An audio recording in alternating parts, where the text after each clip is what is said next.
میں شادی کے کئی سال بعد حاملہ ہوئی تھی۔ میری خوشی کا کوئی ٹھکانہ نہیں تھا کہ اب میرے ہاں بھی اولاد ہوگی۔ میں بھی ماں بنوں گی، مجھے بھی بچے ماما پکاریں گے، اور میرا کردار معاشرے اور خاوند کے آگے اور زیادہ جاندار ہو جائے گا۔ انہی دنوں میں نے اپنے میاں صاحب سے پوچھا، آپ کو بیٹی چاہیے یا بیٹا؟ خدا جو بھی دے دے، خدا کا شکر ادا کروں گا۔ انہوں نے ایک دلکش مسکراہٹ چہرے پر بکھیرتے ہوئے جواب دیا، جیسے کوئی لازوال خوشی مل رہی ہو۔ میں نے فوراً ان کے ہونٹوں کے آگے ہاتھ رکھ دیا اور سمجھاتے ہوئے کہا، یہ قبولیت کی گھڑی ہے۔ جو بھی نہیں، صرف بیٹا یا بیٹی، جو بھی میں کچھ اور بھی شامل ہو سکتا ہے۔ انہوں نے تھوڑا سا شرمسار ہو کر دونوں کانوں کو ہاتھ لگا کر کہا، اللہ تعالیٰ مجھے ہدایت دے۔ ڈلیوری کے دن قریب آتے جا رہے تھے۔ میری ساس میری دیکھ بھال کر رہی تھی اور میری گھبراہٹ بڑھتی جا رہی تھی۔ انہوں نے مجھے سمجھایا کہ گھبراؤ نہیں، عورت بچہ پیدا کرتی ہے اور خدا پیدا کرنے والا ہے۔ جب عورت بچہ پیدا کرتی ہے، اس وقت خدا اور پیدا کرنے والے کے درمیان کوئی فاصلہ نہیں ہوتا۔ خدا اپنی مخلوق بڑھانے کے لیے ایسے نازک موقع پر عورت کا ساتھ دیتا ہے۔ اچانک میری خوشی غم میں تبدیل ہو گئی جب مجھے یہ خبر دی گئی کہ میرے ہاں مردہ بچہ پیدا ہوا ہے، اور میری آس آکاش بیل میں بدل گئی، کیونکہ ڈاکٹر نے مجھے آئندہ ماں بننے کے لیے نااہل قرار دے دیا تھا۔ میرے شوہر نے مجھے طلاق دے کر دوسری شادی رچا لی۔ قصور ان کا بھی نہیں تھا۔ میرے سسرالی آنگن میں بچے دیکھنا چاہتے تھے۔ قسمت میری خراب تھی۔ میں زندگی کے بقیہ دن والد صاحب کے پاس گزارنے لگی۔ ہر دن تنہائی کا کانٹا بن کر گزر رہا تھا۔ کوئی مصروفیت نہ تھی۔ کچھ ایسے ہی گرم دن تھے۔ ہم بھی دوسرے لوگوں کی طرح لوڈ شیڈنگ سے تنگ تھے۔ نہ بجلی، نہ پانی، نہ گیس۔ وقت ان تینوں چیزوں کا انتظار کرتے ہوئے گزر رہا تھا۔ حالانکہ انسان کو صرف ایک عادت ڈالنی چاہیے کہ اسے کوئی عادت نہ پڑے۔ رات تو کسی طور کٹ جاتی تھی، مگر دن بہت طویل ہو جاتا۔ طبیعت میں عجیب چڑچڑاپن پیدا ہوتا جا رہا تھا۔ جس سے ملو وہ بھی عجیب ذہنی کیفیت میں الجھا ہوا نظر آتا تھا۔ ہم نے سوچا کچھ دنوں کے لیے ماموں اشرف کے ہاں ایبٹ آباد چلنا چاہیے اور انہیں ان کی بیٹی کی مبارکباد پیش کرنا چاہیے۔ اسی بہانے کرخت لوڈ شیڈنگ سے جان بھی چھوٹ جائے گی۔ لہٰذا ایک دن ہم مصمم ارادہ کر کے لاہور ریلوے اسٹیشن پر پہنچ گئے اور ٹرین کا انتظار کرنے لگے۔ اتنے میں پلیٹ فارم پر ایک مال گاڑی آ کر رکی۔ اسے دیکھ کر لوگ ایک کاپر رنگ کے ڈبے کے گرد جمع ہونے لگے۔ اندر سے ایک بچے کے رونے کی آوازیں آ رہی تھیں۔ کچھ لوگ کہہ رہے تھے یہ بلی کی آوازیں ہیں، کچھ کے خیال میں یہ پلوں کے رونے کی آوازیں تھیں، اور کچھ لوگ ڈر رہے تھے۔ بہرحال کچھ لوگوں نے ہمت کر کے پائیدان پر چڑھ کر بچے کو دیکھا۔ وہ گائے بھینسوں کے گوبر سے لپٹا ہوا بھوک پیاس سے تڑپ رہا تھا اور دائیں بائیں ہاتھ پاؤں مار رہا تھا۔ چند لوگ حرامی حرامی اور گناہ گناہ کی آوازیں کس رہے تھے۔ میں نے ڈبے کے اندر داخل ہو کر اسے پیار سے اٹھا کر سینے سے لگا لیا تو وہ خاموش ہو گیا۔ پھر اس کے ساتھ لگی ہوئی غلاظت کو صاف کیا اور بیگ سے چادر نکال کر اس میں لپیٹ لیا۔ بڑی بڑی بادامی آنکھیں تھیں اس کی، سر سیاہ بالوں سے بھرا ہوا تھا، ہاتھ پاؤں چوڑے تھے۔ کچھ لوگ ماشاء اللہ کہہ رہے تھے۔ اس وقت ہجوم سے ایک بچوں والی عورت نے مجھے دودھ کا فیڈر پیش کیا اور کہا، اس کو دودھ پلاؤ، بھوکا ہوگا۔ میں نے اس کے کہنے کے مطابق عمل کیا۔ اتنے میں پولیس آ گئی۔ انہوں نے کہا، بچے کو لے کر تھانے چلو۔ میں نے ابا جی سے گڑ گڑا کر فریاد کرتے ہوئے، ابا جی یہ لاوارث بچہ ہے، مجھے گود لے دیں، میں پالوں گی اسے۔ بیٹی کل کو اس نے جوان بھی ہونا ہے، ہم اس کو کیا بتائیں گے کہ اس کے والدین کون تھے؟ پھر یہ بھی ہو سکتا ہے کہ اس کے وارث اسے ڈھونڈ لیں اور مانگ لیں، ہمارے لیے بڑے مسائل کھڑے ہو جائیں گے۔ تم اس کے ساتھ دل نہ لگاؤ، بلکہ پولیس کے حوالے کر دو، وگرنہ ہم کسی مصیبت میں پھنس جائیں گے۔ ابا جی نے مجھے سمجھاتے ہوئے کہا، ابا جی کوئی نہیں آئے گا، یہ لاوارث بچہ ہے، اگر اس کو کسی نے رکھنا ہوتا تو اس طرح گندگی میں نہ پھینکتا، میں نے فریاد کرتے ہوئے کہا۔ بہرحال میری منتیں اور التجائیں سن کر وہ راضی ہو گئے اور پولیس کے ساتھ تھانے پہنچ گئے۔ میں نے ممتا بھرے لہجے میں ایس ایچ او سے کہا، میں بے اولاد ہوں، اس بچے کو گود لینا چاہتی ہوں، اس کا کوئی وارث نہیں۔ ایس ایچ او نے مجھے بہت سمجھایا، بی بی، یہ بڑی ذمہ داری کا کام ہے. کل کو اگر آپ کو خدا نے اولاد دے دی تو آپ اس لاوارث بچے کو چھوڑ سکتے ہیں اور یہ بچہ دوسری بار احساس محرومی کا شکار ہو جائے گا. بہتر یہی ہے کہ اس بچے کو یتیم خانے میں جمع کروانے دیں، وہیں پل بڑھ کر جوان ہو جائے گا. ابا جی نے میری سابقہ صورتحال ایس ایچ او کے آگے بیان کر دی تو وہ بچہ دینے پر راضی ہو گیا. ابا جی نے اسی وقت ایک ملازم کو پیسے دے کر مٹھائی منگوائی اور سٹاف کو کھلائی. سب نے مجھے مبارکباد پیش کی اور کہا کہ اس کا نام عطا اللہ رکھو، کیونکہ یہ اللہ نے مجھے معجزانہ طور پر عطا کیا ہے. میں نے عظیم جذبے کے تحت فیصلہ کر لیا کہ اس بچے کو پال پوس کر جوان کروں گی تاکہ مالک کائنات مجھ سے راضی ہو جائے. عطا اللہ نے ابتدائی دنوں میں ہی مسکرانا شروع کر دیا تھا. مسکراہٹ سے اس کا چہرہ کھل کر چڑھتے سورج کی رنگت جیسا ہو جاتا تھا. دیکھنے والے مبارکبادیں پیش کرتے ہوئے کہتے تھے، لڑکے نے چھلے میں ہی مسکرانا شروع کر دیا، یقیناً بڑا ہو کر ہنسی کی پٹاری بنے گا. وہ جلدی سے بڑا ہونا شروع ہو گیا تھا. دوسری بار کپڑے پہناؤ تو چھوٹے ہو جاتے تھے. عادتیں پتہ نہیں کس پر جائیں گی جو مسکراتا رہتا ہے. ہاتھ پکڑنے کے لیے بڑھاؤ تو گلے لگ جاتا ہے. سیر کرنے کے بہانے ڈھونڈتا ہے. خود ابھی بولنا سیکھ رہا تھا کہ دوسرے بچوں کی باتوں کا توتلی زبان میں ترجمہ کر کے بتا دیتا تھا.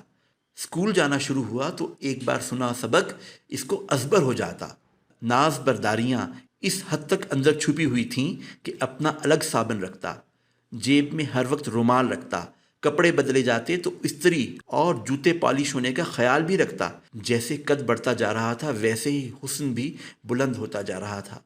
میں اپنا تمام پیار اس پر نچھاور کر رہی تھی کہ میں ہی اس کی حقیقی والدہ ہوں. اس کی بہترین پرورش کر رہی تھی، اس کو اچھی اچھی باتیں سکھا رہی تھی. جوانی میں اس کے چہرے سے ذہانت ٹپکتی تھی اور اس کے کہکہوں کی آوازیں سننے والوں کی پسلیاں دوہری ہو جاتی تھیں. اس کے کہکہے سن کر لوگ غم بھول جاتے تھے. واقعی اچھا کہکہا وہ ہوتا ہے جس کو سن کر جسم میں گدگدی ہونے لگے. چھوٹے لوگوں میں اس کا دراز قد کیکٹس کے پودوں میں ایروکیریا کے درخت کی طرح لگتا تھا. اس کے حسن کا جواب پورے علاقے میں نہیں تھا. اسے دنیا میں دو ہی کام تھے، کہکہے لگانا اور سوچتے رہنا. جو لوگ اسے کہکہے لگاتے ہوئے دیکھتے کہتے اس کے اندر غم چھپے ہوئے ہیں، اور جن بے وقوفوں کے آگے وہ بہت گہرائی کی باتیں کرتا کہتے اسے پاگل پن کے دورے پڑتے ہیں. جو لوگ اس کو بیک وقت کہکہے لگاتے اور سوچتے ہوئے دیکھتے کہتے زندہ دل شخص ہے، اس کے ذہن میں عظیم خیالات جگہ بناتے جا رہے ہیں، وہ کسی نہ کسی چیز پر تحقیق کرتا رہتا تھا. میں نے اسے ایک ہی بات سمجھائی تھی کہ وہ خلق خدا کے کام کر کے عظیم انسان کہلائے. عطا اللہ نے چھت کے ایک چھوٹے سے کمرے میں سائنس لیبارٹری بنائی ہوئی تھی. وہ اور اس کا دوست عظمت کئی کئی گھنٹے لیبارٹری میں بیٹھے ہلکے بھاری پانی پر تجربات کر کے بجلی کا کوئی آلہ بنانے کے بارے میں تحقیق کرتے رہتے تھے. میں عظمت سے اس کی دوستی کی وجہ سے کافی بے فکر تھی، کیونکہ وہ ایک ہونہار لڑکا تھا. ہمارے سامنے ایک گھر کافی عرصے سے خالی پڑا ہوا تھا. ایک دن فروخت ہو گیا اور وہاں ایک چھوٹی سی فیملی آ کر آباد ہو گئی. اس خاندان میں ایک لڑکی مسرت بھی شامل تھی. میں کئی دنوں سے دیکھ رہی تھی کہ عطا اس لڑکی میں دلچسپی لے رہا تھا. عطا کو آہستہ آہستہ مسرت کے سراپے سے پیار ہو گیا. وہ مسرت کو دیکھ کر ساکت بت کی طرح کھڑا ہو جاتا. مسرت پری چہرہ دوشیزہ مجسم تھی. وہ بھی حسن میں اپنا ثانی نہیں رکھتی تھی. وہ اپنے سرخ رخساروں پر لٹیں لٹکائے اس کے سامنے آ کر کھڑی ہو جاتی تھی.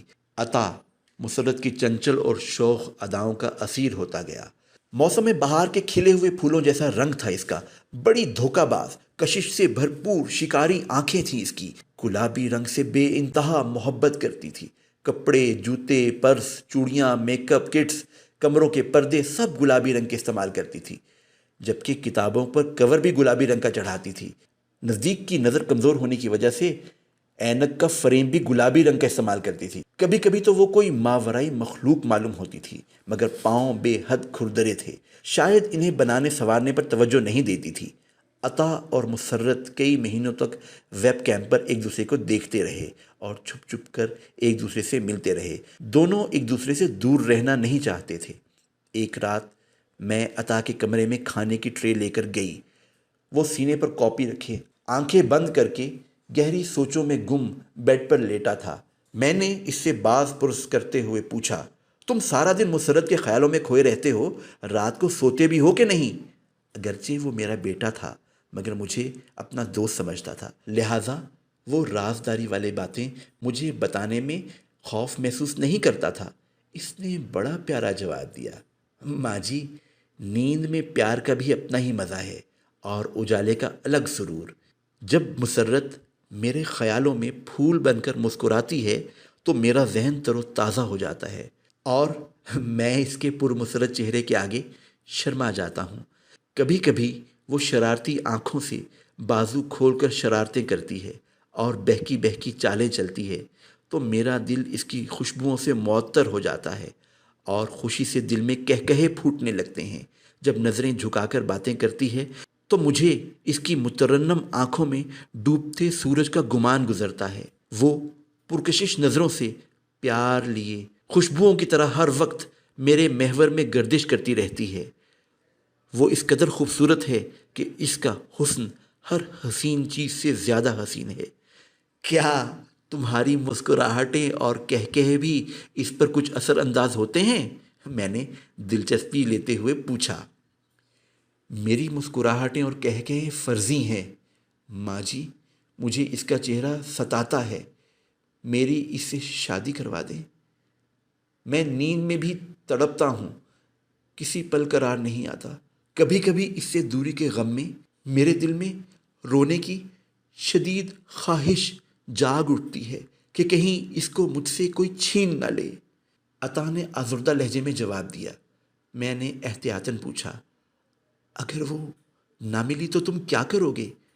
اس نے التجائی انداز میں فریاد کرتے ہوئے کہا، ماں جی، میرے کانوں میں پڑنے والے آپ کے فکرے نے عجیب بے چینی پیدا کر دی ہے۔ ایسا نہ کہیں، ہمیں دو رنگوں کی طرح ملا دیں جو ایک دوسرے میں مدغم ہو کر علیحدہ نہیں ہو سکتے۔ کیا اس نے بھی تم سے کوئی عہد و پیما کیے ہیں؟ میں نے پوچھا۔ اس نے ہر حال میں میرے ساتھ جینے مرنے کی قسمیں کھائی ہیں۔ ساتھ ہی اس نے سینے پر رکھی کاپی کھول کر دکھائی جس کے پہلے صفحے پر مسرت کی تصویر تھی اور اگلے صفحے پر تحریر تھا، میں ہر حال میں تمہارا ساتھ نبھاؤں گی۔ نیچے مسرت کے دستخط تھے۔ اگلے اوراق پر بھی تصویریں اور کچھ ایسی ہی تحریریں تھیں اور نیچے مسرت کے دستخط تھے۔ لیکن محبت میں مرنا نہیں بلکہ ہر حال میں جینا بڑی بات ہوتی ہے، میں نے سمجھاتے ہوئے کہا۔ ایک دن عطا نے میرے ساتھ ذکر کیا کہ مسرت نے مجھے بتایا ہے کہ میرے والدین میری شادی کہیں اور کرنے والے ہیں۔ میں تمہارے علاوہ کسی اور سے شادی نہ کروں گی، مگر میری کوئی نہیں سنتا، سب مجھے بیوقوف بنا رہے ہیں۔ میرا جی چاہتا ہے کہ میں تمہارے روح کے اندر چھپ جاؤں یا مر جاؤں۔ میں نے مسرت کے والدین سے دونوں کی منگنی کے بارے میں بات کی تو انہوں نے بڑے واضح لفظوں میں انکار کر دیا کہ ہم برادری سے باہر شادی نہیں کرتے۔ میں نے ان کو پیشکش بھی کر دی، اگر آپ عطا کو گھر داماد رکھنا چاہتے ہیں یا مسرت کے نام شہر کی بارونق جگہ پر زمین جائیداد خریدنا چاہتے ہیں تو میں اس کے لیے بھی حاضر ہوں۔ اس آفر پر بھی ان کا انکار تھا۔ میں نے اس بات کا بھی خدشہ ظاہر کیا کہ اگر دونوں نے کورٹ میرج کر لی یا گھروں سے بھاگ گئے تو دونوں خاندان عزت گنوا بیٹھیں گے، لہٰذا بہتر یہی ہے کہ دو محبت کرنے والوں کو گھر بسانے دو۔ ویسے بھی ان کی محبت اب کوئی راز نہیں، دونوں کی محبت کے قصے زبان زد عام ہیں اور عشق کا بھوت خود ہی چڑھتا ہے خود ہی اترتا ہے۔ اس کو ختم کرنے میں دوسرے لوگ بے بس ہوتے ہیں۔ اگر کچھ برا ہو گیا تو دونوں خاندان خاک چھانتے پھریں گے۔ بہرحال وہ اس بات پر راضی ہو گئے کہ پہلے مسرت کے نام کوئی جائیداد خریدی جائے۔ چند دن بعد میں نے مسرت کے نام ایک مکان خریدا اور شادی کی تاریخ پکی ہو گئی۔ ایک دن مسرت کی والدہ یعنی میری سمدھن بڑی گھبرائی ہوئی آئی اور مجھ سے رازدارانہ انداز میں پوچھنے لگی، بہن برا مت ماننا، مجھے لڑکے کے بارے میں کچھ معلومات حاصل کرنی ہے۔ آپ لڑکے کا حسب و نسب بتائیں، یہ لڑکا کون ہے، اس کا آپ سے کیا رشتہ ہے، اس کے باپ کا کیا نام ہے۔ میں اس کی باتیں سن کر پریشان ہو گئی اور حقیقت کو چھپانے کی کوشش کرتے ہوئے کہا، آپ کو کسی نے بہکانے کی کوشش کی ہے، مگر وہ بضد تھی کہ میں عطا کے باپ کے بارے میں جانے بغیر اپنی بیٹی کی شادی اس سے نہیں کروں گی۔ میں نے اس سے سوال کیا، آخر سارے معاملات طے ہونے کے باوجود تمہیں یہ خیال کیوں پیدا ہوا؟ میرے ذہن میں موجود تھی لیکن کلیئر کرنے کا موقع نہ مل سکا، اس نے جواب دیا۔ میں اس کی بات سن کر کچھ دیر خاموش رہی۔ میری کچھ سمجھ نہیں آ رہا تھا کہ اسے کیا جواب دوں۔ سچ کہوں تو رشتہ توڑ دیں اور جھوٹ بول کر اپنے ضمیر پر بوجھ نہیں ڈالنا چاہتی تھی۔ میں نے اسے سچ بتا دینا ہی مناسب سمجھا اور پھر میں نے اسے سچ بتا دیا۔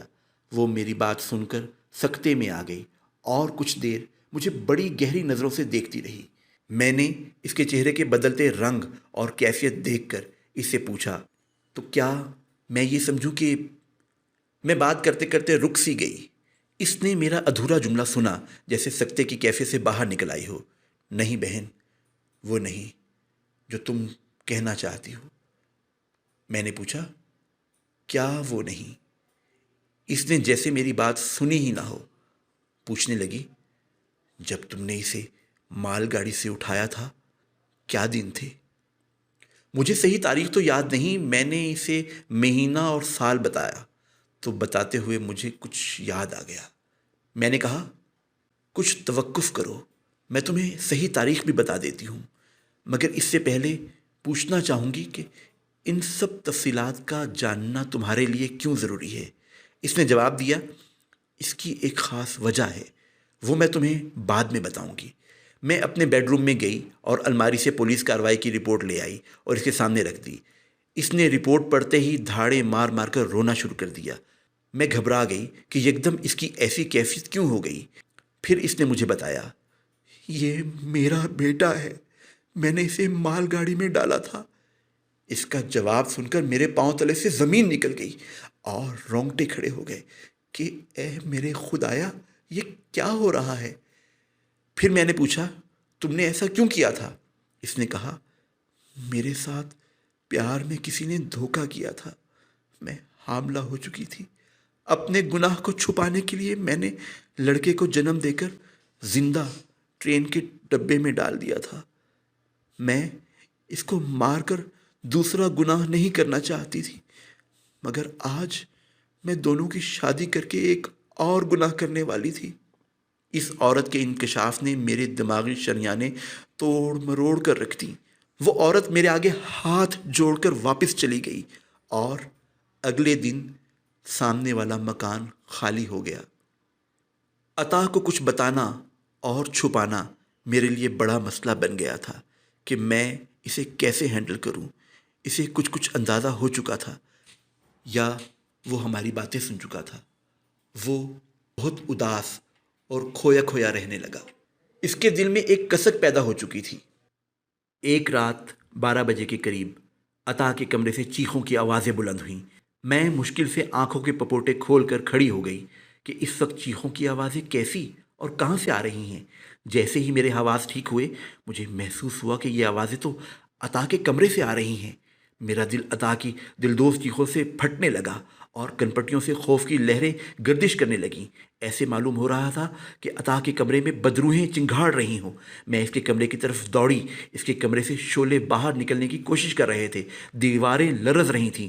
اندر سے چیزوں کے چٹکنے کی آوازیں آ رہی تھیں۔ باہر کھڑکیوں اور دروازوں پر لگے رنگ عجیب گھناؤنی شکلوں کا منظر پیش کر رہی تھیں۔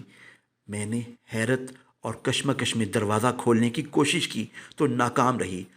آخر ایک بھاری کرسی اٹھا کر میں نے دروازے پر دے ماری اور ایک دھماکے کی آواز سے کھل گیا۔ کچھ شعلے اور دھواں میرے جسم سے ٹکرائے۔ میرا چہرہ تھوڑا جھلس گیا۔ سامنے عطا تڑپ رہا تھا اور آگ کے شعلے سانپوں کی شکل میں اس کے چاروں طرف لہرا رہے تھے۔ میں واپس مڑ کر ایک کمبل لانے کے لیے بھاگی اور واپس آ کر جلدی سے اس کے جسم کو کمبل میں لپیٹ لیا اور وہ ایک دودھ پیتے پیاسے بچے کی طرح میرے جسم سے چمٹ گیا اور دھاڑے مار مار کر رونے لگا۔ میں نے اس کے پردرد آنسو صاف کیے اور تسلیاں دیں۔ تمہیں کچھ نہیں ہوگا، تمہیں صرف میرے لیے جینا ہے۔ وہ ایک ہی بات دہرائے جا رہا تھا، میں مرنا چاہتا ہوں۔ اچانک عطا میری طرف ایسے دیکھنے لگا جیسے یہ اس کی آخری سانسوں کا وقت ہو۔ میں اس کے جسم سے لپٹی ہوئی تھی اور کوشش کر رہی تھی کہ اس کی ساری تکلیف کو اپنے اندر جذب کر لوں، لیکن تکلیف زدہ انسانوں کو بھی اس وقت تک موت نہیں آ سکتی جب تک ان کا رزق کرۂ ارض پر موجود ہو۔ اس کے کپڑے جل چکے تھے اور آنکھیں بجھنا شروع ہو چکی تھیں۔ اس کے نہ مانگنے پر بھی میں نے اس کو پانی کا گلاس پیش کر دیا جو اس نے پیا اور آدھا کر گیا۔ میں نے فوراً گاڑی نکالی اور اس کو ہسپتال لے کر بھاگی۔ عطا کا جسم کافی حد تک جھلس چکا تھا، بچ گیا مگر بس ایک ہی غم نے اس کے کہکہوں بھری دنیا کو اذیت کی آگ میں جل کر پگھلنے پر مجبور کر دیا۔ گھناؤنی سوچوں نے اس کے جسم کو نوچنا شروع کر دیا۔ فکریں اور پریشانیاں اس کے ارد گرد کائیں کائیں کر کے اس کے حسن کا مذاق اڑانے لگی۔ ہر لمحہ اس کو ایسے محسوس ہوتا جیسے اس پر انگارے گر رہے ہوں۔ زندگی بچ گئی مگر گردن کے پٹھے سکڑ کر ایک جگہ جم گئے۔ دونوں کندھے ہلائے بغیر مڑ نہیں سکتے تھے۔ کمزوری اور نکاہت میں دوا اور کھانا بھی میں اس کو کھلاتی۔ اس کے روز بروز گرتی صحت دیکھ کر میں بھی دماغی پریشانیوں میں مبتلا ہو گئی۔ پہلے وہ تھوڑا سا پاگل ہوا، پھر زیادہ ہو گیا، آہستہ آہستہ مکمل سے بھی زیادہ۔ اس کے دماغ کا کچھ حصہ مر گیا مگر جسم پورا زندہ تھا۔ اپنی طرف سے دنیا میں وہ تھا اور اس کی تنہائی۔ ایک پاگل درد اس کے اندر بس گیا تھا۔ دنیا اس کو خالی خالی لگنے لگی تھی اور وہ خلاؤں کو گھورتا رہتا یا خود کلامی کرتا رہتا یا کسی بھی کپڑے کو پکڑ کر گانٹھیں مارتا رہتا جیسے اپنی طرف سے کسی کی گردن مروڑ رہا ہو۔ بعض اوقات وہ کولہو کے بیل کی طرح ایک ہی جگہ گھومتا رہتا۔ آہستہ آہستہ اس نے چیزوں اور لوگوں کو نقصان پہنچانا شروع کر دیا۔ بچوں کے لیے تو وہ اچھا خاصا تماشا بن گیا۔ وہ اس کو پاگل پاگل کی آوازیں کستے۔ اب میرے لیے اس کے سوا کوئی چارہ نہ تھا کہ میں اس کو پاگل خانے لے جاؤں۔ آخر پاگل خانے میں رہنے والے بھی تو کسی کے بیٹے، کسی کے بھائی، کسی کے باپ ہوتے ہیں۔ آج میرا راج دلارا، میرا عطا پاگل خانے میں ہے۔ پتہ نہیں کون سے ایسے حساب ہیں جو وہ کرتا ہی چلا جاتا ہے مگر نہ اس کے حساب ختم ہوتے ہیں اور نہ ہی وہ خلاؤں میں سندیسے بھیجتے تھکتا ہے۔ میری زندگی زخم زخم ہو چکی ہے۔ قسمت کسی روٹھے یار کی طرح سکھ کی چھایا بھی سر پر نہیں چھوڑتی۔ آپ سب سے گزارش ہے کہ دعا کریں، خدا میرے عطا اللہ کی مشکل آسان کر دے اور ایک دکھی ماں کی ممتا بھی قرار پا جائے۔ آمین۔